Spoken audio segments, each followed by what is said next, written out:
السلام عليكم ورحمة الله وبركاته. إن الحمد لله نحمده ونستعينه ونستغفره ونعوذ بالله من شرور أنفسنا ومن سيئات أعمالنا. من يهده الله فلا مضل له ومن يضلل فلا هادي له، وأشهد أن لا إله إلا الله وحده لا شريك له، وأشهد أن محمدا عبده ورسوله صلى الله عليه وعلى آله وصحبه والتابعين وتابعيهم بإحسان إلى يوم الدين. أما بعد, today it is Wednesday. Wednesday is we had Sunday was the 11th, so Monday is the 12th, Tuesday 13th, and today is the 14th. I might have given the date wrongly yesterday, so today is the 14th of the month of Al-Muharram. I know some of you are fasting the 13th, 14th, and 15th. So that matches Tuesday, Wednesday, and Thursday. So and this matches. Today is the 2nd of the month of September 2020. And our topic today from this booklet gathered together by the Sheikh Dr. Ahmed bin Uthman Al-Mazid, he titles it Al-Insan Bayn al-Tazkiyah wal-Ma'siyah, the human being between sanctification, yani purifying himself with obedience, and between that and ma'siyah, sinning and disobeying. So we called it between obedience and disobedience, and it is actually talking about the human being. Now, this booklet, as I mentioned to you before, and as you have seen, it is collected by the Sheikh Ahmed from different sources. It was introduced by the Sheikh Saleh Al-Fawzan, Hafidhullah Ta'ala, and who said he read those topics and he approved them. And this topic, Al-Insan Bayn al-Tazkiyah wal-Ma'siyah, is actually taken from a book written by one Syrian scholar who moved to Arabia and lived there for a long time in Arabia. And he used to come on TV a lot, and he has a lot of history. He's someone who's knowledgeable and someone who's very experienced in terms of fiqh and qada and the likes of that. Of course, he belongs to the Hanafi madhab, and rahimahullah. So he authored this book called تعريف عام بدين الإسلام. تعريف عام بدين الإسلام. The title of that book. It's just not a big book, but it is a general information about Islam. Right? So he's making Islam known to the public in a general, broad way. And that book was, it's a good book, and it's a good introductory book for someone who wants to know about the Deen. Unfortunately, many Muslims now who were born into Islam don't know much about their Deen. And Sheikh Ali Tantawi, as I said, he was like from the more into fiqh, not more into like the hadith and sunnah and like that, but he was a good sheikh, noble sheikh, rahimahullah ta'ala, which the other scholars, they had their issues with him, and they were criticizing him here and there, and the same from his part. But he had a long stay in Arabia, and he was dealing with the different scholars, including Sheikh bin Baz and others. And there is a clip on the internet where Sheikh Ali Tantawi asks a question, and he directs it to bin Baz, to Sheikh bin Baz rahimahullah, about the da'wah of Muhammad bin Abdul Wahhab rahimahullah. And in their presence was Sheikh Muhammad Qutb. So instead, Sheikh Ibn Baz, he referred the answer to Sheikh Muhammad Qutb. Muhammad Qutb, he agreed to answer, but he said But the final statement will go back to Sheikh bin Baz to comment. He wanted the Sheikh bin Baz to comment, and um, they did that. And then Sheikh Ali Tantawi at the end, he made his comment. This is, you can listen to this clip on the internet. It was an interesting clip, basically about the accusation of Sheikh Muhammad bin Abdul Wahab that he went against the Ottoman rulers then and the likes of that. And then the summary of that, basically, so I don't leave you without anything, the summary of that is that he actually did not go against the rulers, the Ottomans in that time, because they were not directly ruling Arabia. And if he did, regarding certain rulers who may be connected to the Ottomans, then what they did was justified, because those people, the governors assigned, they were allowing things that are like shirk, worshiping others besides Allah and like that. So he was justified to go against them and to fix the problem that he saw. So anyhow, that's the summary of the discussion. And what I mentioned here is what Sheikh bin Baz said, that he did not revolt or go against the rulers. That's first. And if he did regarding one, or like regarding the certain governor, basically the ones in Hijaz, Mecca and Medina, then he was justified in doing that. So that's that. Sheikh Ali Tantawi, you find maybe criticism for him by Sheikh Al Albani on numerous and different issues. But at the same time, there was a scholar in Arabia, who was known from the Wujaha, from the people of high status in Arabia, used to live in Jeddah. Al-Allama Muhammad Nasif, rahimahullah ta'ala, Salafi. He was from the well-known, يعني, wealthy people, and also knowledgeable. So Sheikh Ali Tantawi, it is found in the library, in the letters, and the things that are preserved from the library of Muhammad Nasif.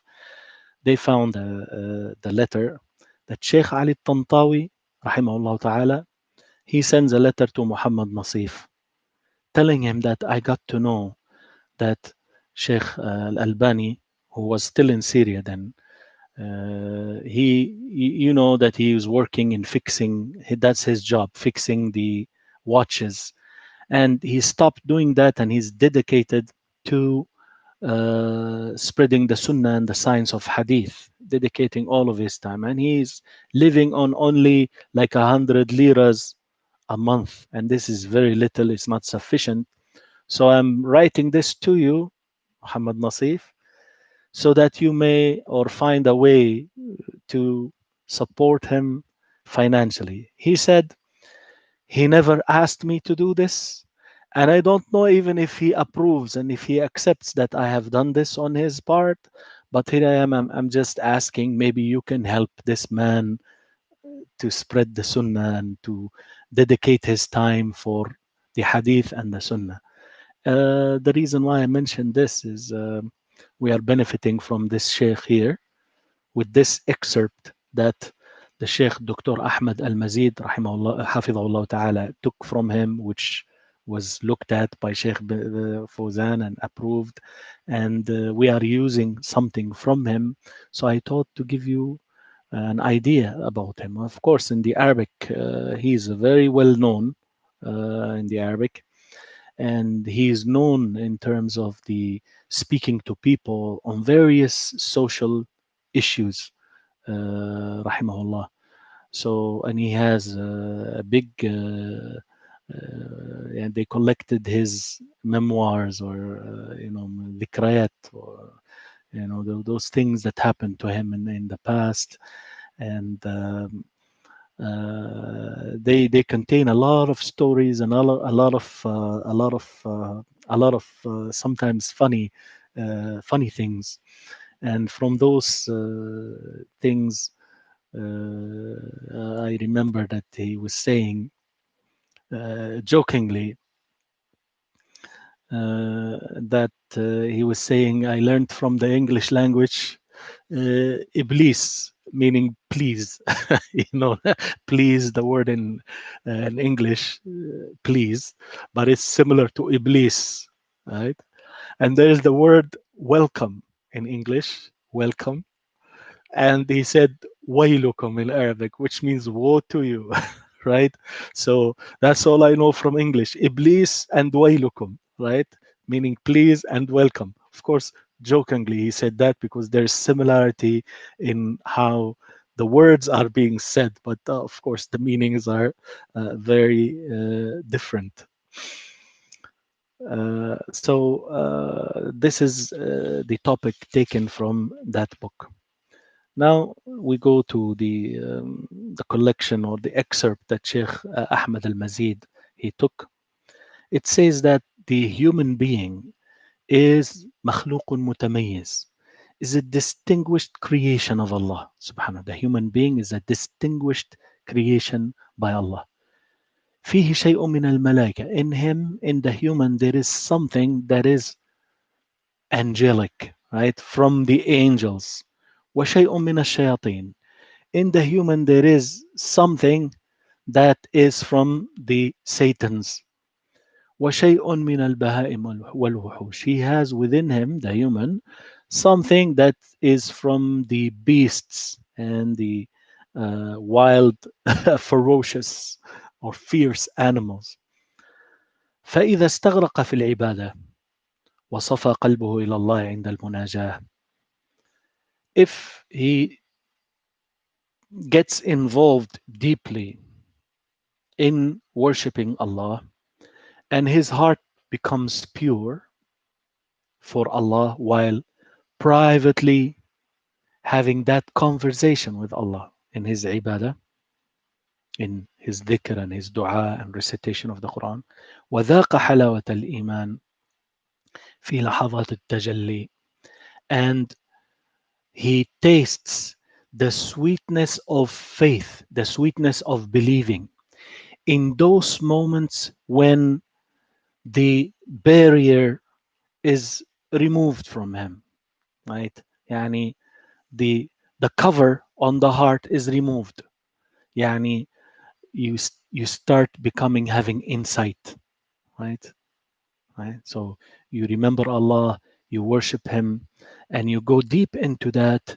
You feel like your heart has been cleared, as in one of the ahadith, like the mirror is cleared, right? So in those moments where you feel that you are so close to Allah subhanahu wa ta'ala, غلبت عليه في هذه الحال الصفة الملكية. What will overtake him in this situation when he reaches that point, what is predominantly his situation is, what's predominant then is الصفة الملكية, the angelic qualities, right? So he's moving to be like an angel, right? After this deep iman and deep obedience, dhikr, and iman rises up. And you get closer to the ones who never obey Allah, like the angels. فأشبه الملائكة. He resembles the angels الذين لا يعصون الله ما أمرهم ويفعلون. Those who are described that they never disobey Allah in what He commands them, and they do exactly just like they have been commanded. ويفعلون ما يؤمرون. So that's one situation. فإذا جحد خالقه وأنكر ربه فكفر به. However, if he denies his creator and rejects his Lord, then he disbelieves in him, or أو أشرك معه, or he associates alongside with him in his worship في عبادته غيره, other than him سبحانه وتعالى. غلبت عليه في هذه الحالة الصفة الشيطانية. What will predominantly overtake him now in this situation is the satanic type of description. الصفة الشيطانية. وإذا عصف به الغضب.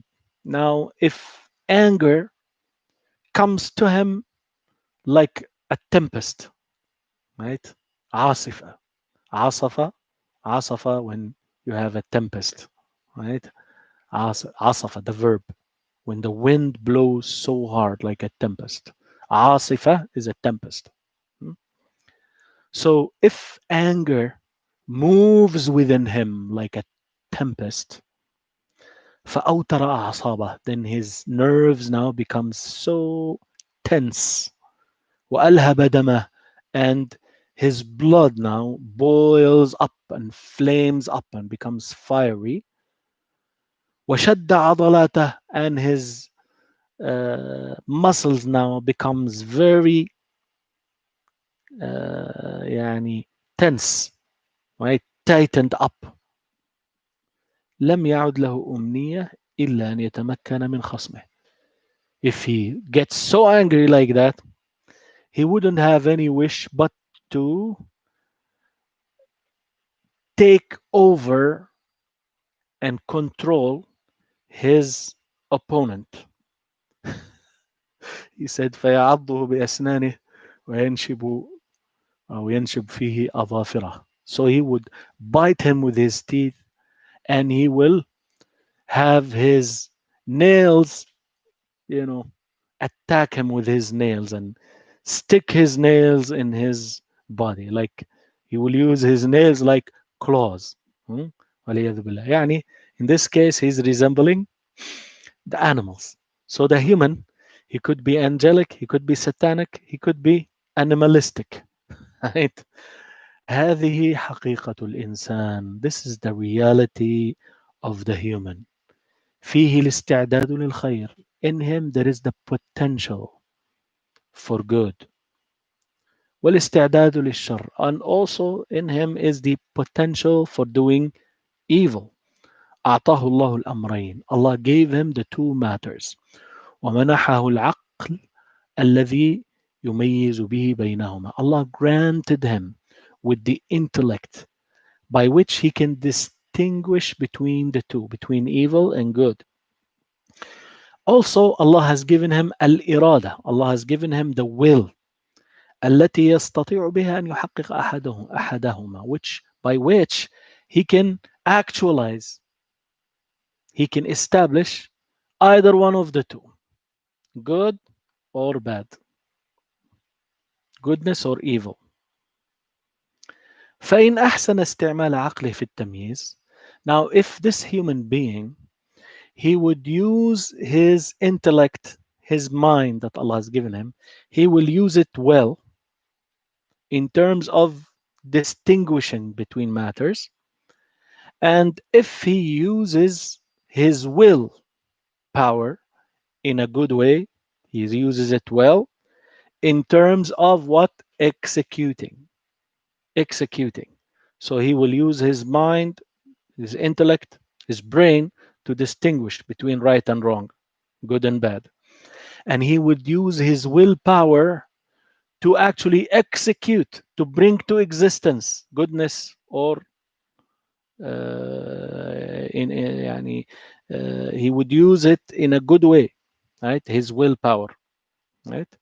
ونمى استعداده للخير. And if he also grows his potential for doing good, right? You have the potential there, you have the seeds are there, the roots are there. You can improve and update and bring up the abilities to be more efficient in doing good, or والعياذ بالله, more into doing evil. So if you use your mind the right way, use your willpower the right way, and you grow your potential, those abilities, you improve them, right? You grow them to become more good, right? حتى تخلق به وأنجزه, to a point that goodness becomes your character. تخلق. You make your character be goodness. And also أنجزه. You achieve what is good. If you do that, then if the human does that, كان في الآخرة من السعداء. He will be in the next life from the happy ones. And if it was the other one, right, and he uses his mind and intellect to for wrong and for evil, also the willpower, this ability that Allah has given you to make a will, to have intent and to will to do something, you use it in wishing and willing evil to happen, right? And you use the skills that Allah has given you, you grow them to commit more evil. Then the end is the other side. وَلِيَذُ بِاللَّهِ. The end is the punishment, وَلِيَذُ بِاللَّهِ, in the next life. So this mashallah, yani this presentation is yani inshallah, I hope you is very interesting the way he put it. It's very easy, simple, basic, but then it is very effective. Now he says صحيح أن النفس مطبوعة على الحرية. It is true that the human self, the human soul, is disposed to freedom. يعني naturally inclined to freely do things without limits, without boundaries, without restrictions. That's how we are. We want to do things. We don't want to put anyone to put any measures, any restrictions, any boundaries upon us. Right? والدين قيد. الدين, the religion, is actually قيد. It restricts you. Right? It cuffs your hands, restrains you. Right? You cannot. They're haram things you cannot do. Right? So the deen has restraints upon you. So the religion is like that, it is true, but then ولكن لا بد من هذا القيد. But there is no running away from this type of restraint or handcuffs, right? ولو تركناها تأتي الفواحش كما تشاء. If we allow the soul, the human self, to commit obscene sins as it wishes, انطلاقا من طبع الحرية فيها, يعني stemming from the fact that the human self is free by nature, is free. If we say that like this and let it, do what it wants, لصار المجتمع مارستانا كبيرا. If we allow the human self to just roam free and do whatever you wish without restrictions, then the society will turn into a big Maristan. Maristan is a word used for the mustashfa earlier, hospital, and he uses it in this context to mean the mental hospital. يعني not only mental, he means the hospital where the insane people are taken care of, right? That's what he means by Maristan in this context. So he says if we let the people do things freely as they wish without any limits, any restrictions, any restraints, then this whole society will turn into a big hospital for the insane. Yani meaning the society will turn crazy, will turn crazy. لأن الحرية المطلقة للمجانين. I love this parable here.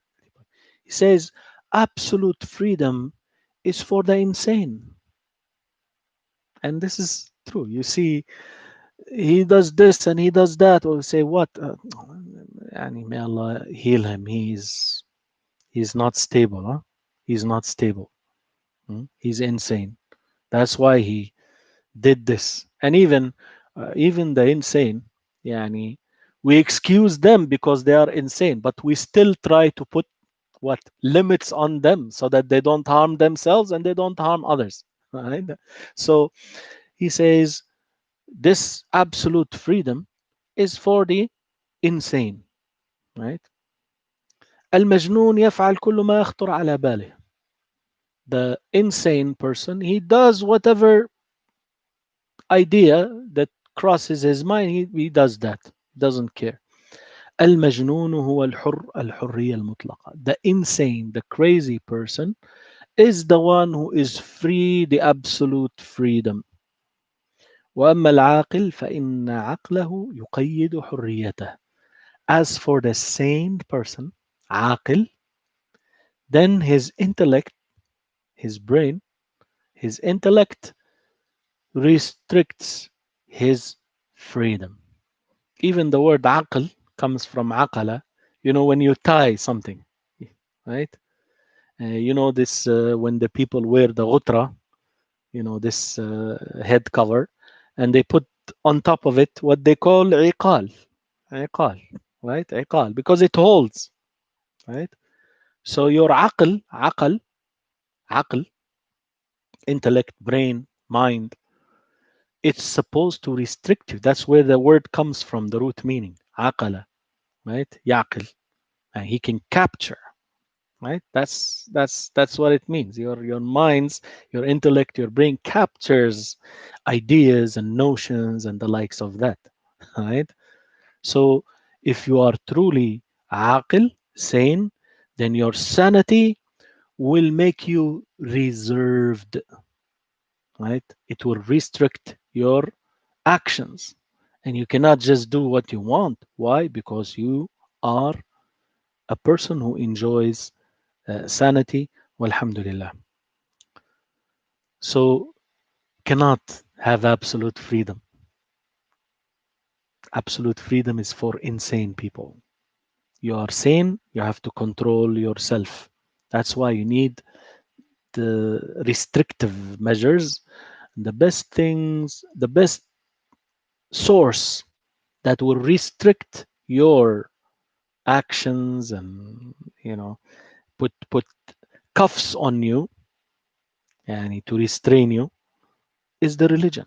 Why? Because it's coming from no one but the Creator, subhanahu wa ta'ala. So you're only abd, slave servant of Allah alone, subhanahu wa ta'ala. And you are free from slavery to any other human being. Allahu Akbar. This is the real, yani your slave servant. You are a slave servant. Your slave service, your servitude, your worship to Allah Azza wa Jal, that's where your complete freedom is. You are free from all others except your Creator. You are only a slave servant of the Creator alone, subhanahu wa ta'ala. Next, he says, ثم إن المعاصي لذيذة. Sins and disobediences, they are tasty. They are enjoying. لأنها توافق طبيعة النفس. That's because it matches, it agrees with the nature of the soul, of the self. He says إنك تجد لذة في سماع الغيبة. You find yourself enjoying listening to backbiting والمشاركة فيها, even participating in backbiting others and speaking about them in their absence. Why? He says لأنها تشعرك بأنك. This is of course for those who fall into this sin. We ask Allah subhanahu wa ta'ala to save us all from that. Right?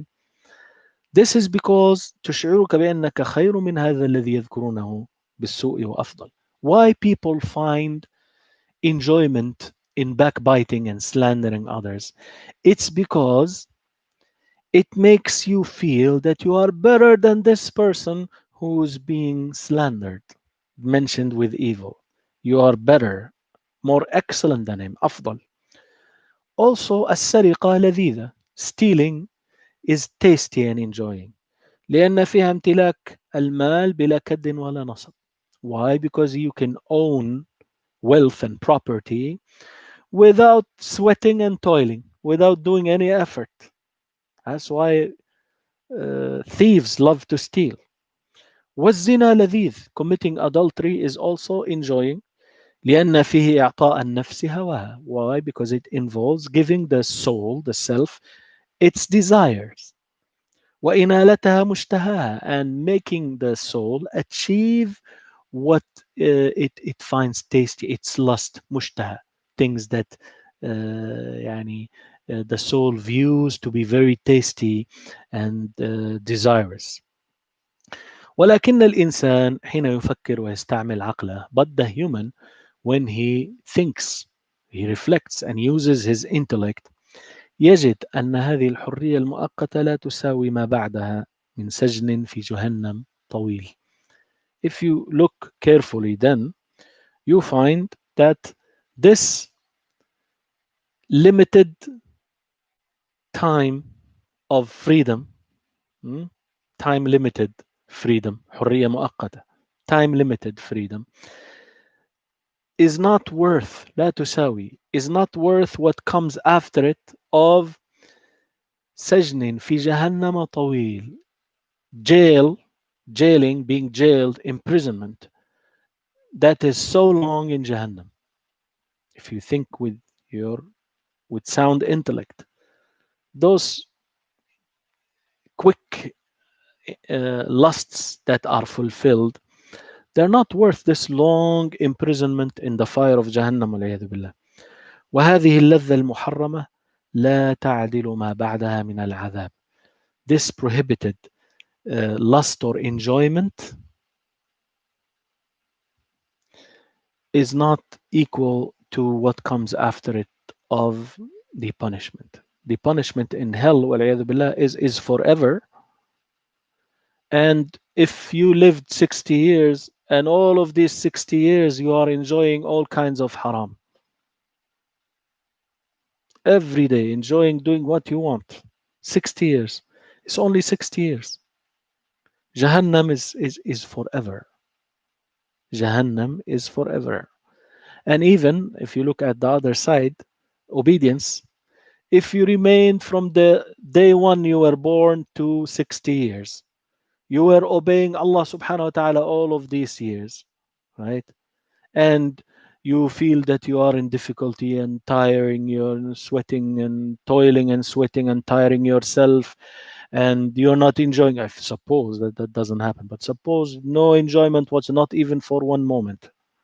It's 60 years and then forever enjoyment in paradise, right? So the difficulty is not that difficult if you compare it, and the enjoyment is not that enjoyable if you compare it, the right comparison. That's why we have this hadith of the dip, right? يؤتى بأنعم أهل الأرض. Allah will bring on the day of judgment the person who was the most lavishly enjoying, أنعم أهل الأرض, the most lavishly enjoying person on earth. He will be taken and be dipped only one dip in the fire.